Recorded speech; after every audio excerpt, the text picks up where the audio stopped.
Hello everyone, welcome back to the channel. Sorry it's kind of dark right now, but I'm in a room that doesn't have really good lighting. It's where my deep freeze is. um, so this video is all going to be about feeding my snakes. I have two corn snakes and a rat snake. I'm not sure if you'll get to see the rat snake eat or not. He doesn't really like eating when people are in the room, but I'll try it and I'll see what happens. But you'll definitely be able to watch the corn snakes. So if you don't like to see snakes eat, or if that does not interest you, you might want to leave the video now. If you're still here and you're interested, I'm just going to kind of take you through everything that is included with that in case you're going to get a snake and you want to know what it all includes. So I'm not going to leave anything out of this video. I'm just going to take you right through all the steps and all the processes of doing it. And we'll see how this works out because I have to try and juggle a camera, a snake, and the food. Yeah, I don't know how that's going to work, but we're going to find out. So we'll take a stab at this. So currently I'm just going to shift my camera here so you can see what's going on. So I have my stuff lined up right here. I just have a container that I'm going to use. I have my tongs. So these you can buy at any pet store essentially. I've got an empty Ziploc bag. And I've got my mice. So what I'm going to do, I feed frozen mice just because there is some dangers to feeding live. The mouse could end up biting the snake or anything like that. I know it's just something that they do in the wild, but when they're your pet, you kind of want to protect them and keep them safe. So frozen mice are a good way to do that. So I have two different sizes of mice here. I have what they call adult mice. Right here, I don't know if you can see that. That's an adult mouse. And that one's going to be given to my bigger corn snake, Eve. And then I have what they call hoppers. And hoppers are smaller, not too big. I'm going to give that to my other corn snake, Ember, and my rat snake, Farron. So the way that you can determine what size of mouse to feed is by looking at the largest part of your snake, about halfway down its body, and comparing the mouse size to that part of the body and adding just a little bit bigger. So you want to feed a prey size that's just a little bit bigger than that part of their body. So that's what I'm feeding here. And so I'm just going to Ziploc it into this bag. And then what I'm going to do is I'm going to put them in the bucket like that. I'm going to fill this container up with hot water, not boiling water, just out of your tap. Just run the hot water as hot as it will go. Put it into here with these mice, and they're just going to sit in that hot water for 30 minutes. And then in 30 minutes, we're going to come back and we're going to feed the snakes. So there'll be a little time lapse here, so I will see you in 30 minutes.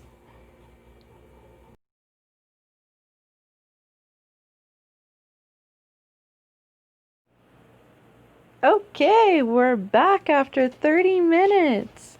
So now it's time to feed them. So currently they're in these bags down here, so I take them out of the enclosure. I've got Eve in this bag right here and Ember in that bag. So we're going to be feeding Eve first.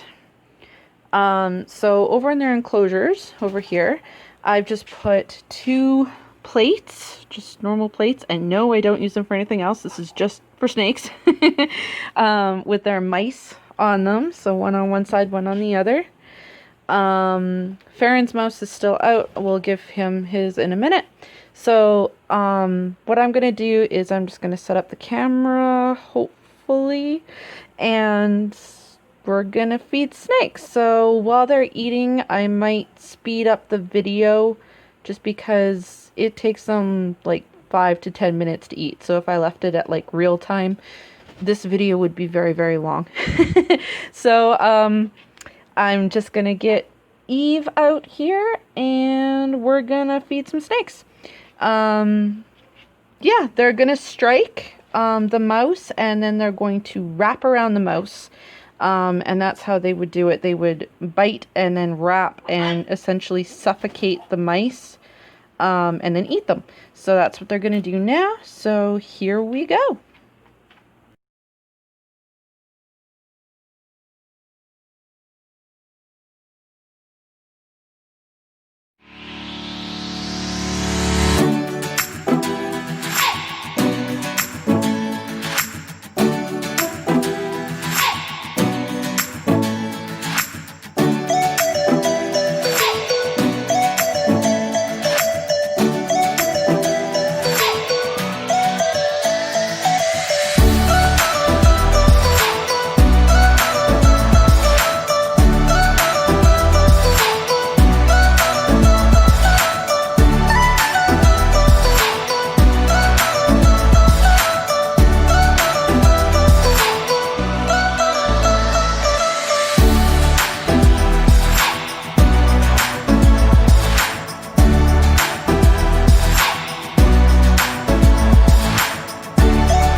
And this is Ember.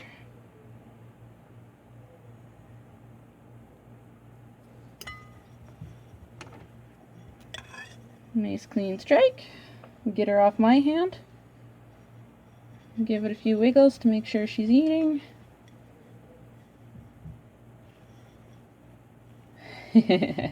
Trying to keep her on the camera. And there she goes.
now that we're all done feeding, as you can see, Eve is going for a climb up her branch. Amber's still checking out her plate, like, can you give me more? I'm still hungry. But she's not getting any more. So these guys I feed once every 2 weeks. This differs with all the different types of snakes and at different ages. These guys are classified as adults, so they get fed every 2 weeks. And you were probably, as you were watching that video, kind of amazed at how they swallowed that mouse and how wide they can open their jaws to devour. So the reason that they can do that, actually, snakes can open their mouths, well, not all snakes, I'm not going to say, but these snakes can open their mouths 150 degrees. So if you think about that, 180 degrees is a straight line. So yeah, that's pretty wide.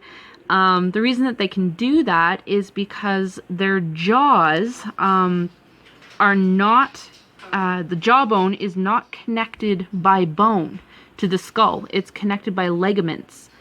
So because it's connected by ligaments, it can be spongy and they can open it all the way to swallow the mouse. So that's pretty cool. Unfortunately, I couldn't get Farron on camera.